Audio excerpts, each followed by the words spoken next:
Hi, Jesse Jackson here. On a upcoming episode of Set Listing Bruce, our podcast leader, my podcast leader, Rob Southgate, was on the show talking about his musical biography, a new types of episode we're doing on Set Listing Bruce called Tea Time with Terry. The premise is you pick a song for every decade you've been alive. That's the only rule. Rob gave an absolutely wonderful song selection, and the reasons he picked the songs were just so special.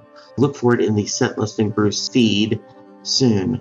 However, at the end of the episode, I asked him what was coming up, and he gave several things that are happening in the Southgate Media Network, things that Martha and he are involved in, and one that his wonderful daughter Molly is involved in. And I thought this was good enough that we should share this around the network. So here we go. So, Rob, this will come out in a couple of weeks. It obviously takes some time to edit, as you well know. What do you got coming up in October? Okay, well, hopefully this won't be past point on it. I know one thing will be. Every year we do, I told you we do a lot of live events. We do a lot of things at Comic-Cons and what have you. First of all, I suggest following us at our website, which is southgatemediagroup.com. Follow us on Facebook there as well. If you follow us on Twitter, it's at SMG Pods, and I am at R Southgate, and I'm also on Instagram as Rob Southgate. So the reason I'm saying that is we do a lot of live stuff. If you follow us on those things, you're going to see us post about them. If you can make it out to something, please do. September 29th, which I know is going to be after this post, we're doing our 4th annual SMG Podcast Marathon at that Doctor Who Cafe I mentioned, the Blue Box Cafe in Elgin, Illinois. Those episodes will be on our feed live at the Blue Box. If you want content, go subscribe to Live at the Blue Box, because there's hundreds of shows from things we've done there. And our podcast marathon is a real wide cut of really interesting, fantastic stuff. I dare say it's the best indie podcast marathon in existence. And I'm excited for that. Now, it might be topped already, because on October 6th at the Otherworld Theater venue in Chicago, which is right by Wrigley Field, just like the Metro that I mentioned, we are doing the first ever Women in Podcasting Festival. And the reason that happened, number one of the tenets of our business is we always said, hey, my world doesn't look like a bunch of 40-year-old white dudes. My world has all sorts of people, and at least half of them are female, at least. So why is it I go to podcasting things and it's like 80%, 90% 40-year-old white guys? So we started the Women in Podcasting Festival as a way to change the narrative. It's awesome. The shows it's not like a feminist marathon. What it is we said that they have to be shows that are hosted by female identifying hosts. Doesn't mean that a man can't be on the show.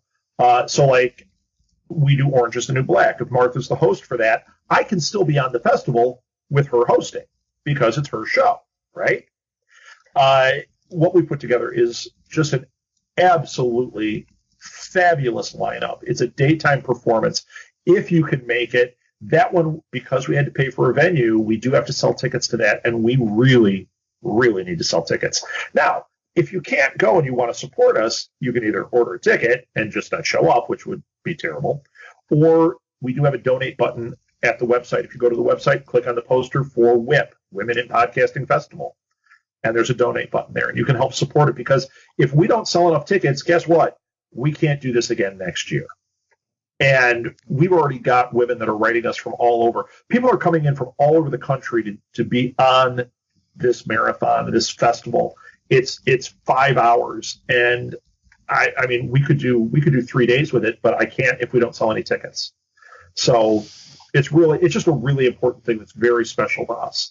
That one will also be on at least on the website at Southgate Media Group. I don't know if I'm going to end up making a festival feed that puts all of our things, because we do a lot of these kind of things. We're actually talking about doing a festival on diversity and bringing in a lot of other voices and show that, like, once again, not a bunch of 40-year-old white dudes doing this. There's a lot of interesting ideas out there, and people with, I don't care who you are. If you love The Flash, you love The Flash. If you love Bruce Springsteen, you love Bruce Springsteen, and you've got a show about it, it should be highlighted.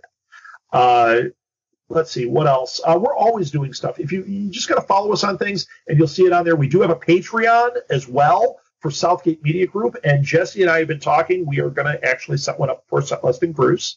I'm going to be helping him out with that, and we're going to probably do that across the network because it does cost something to do these, and it would be very helpful if people threw a buck in here and there. That would really, really make a difference. What else?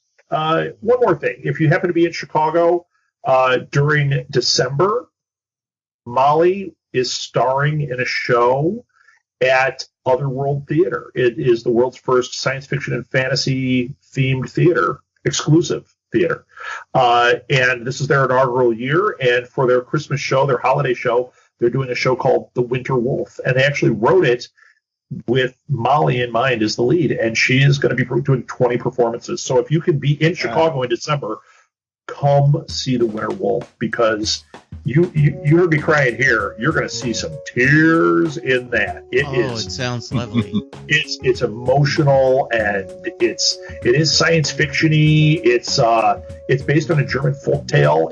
Oh my God, it's just beautiful. We did a read through a year ago, and the people there had no idea it was going to be made into a show. People were crying. Somebody raised their hand at the end and said, "Please put this on stage and use this cast." And Molly was the little girl in it. So there you go. I think I plugged everything.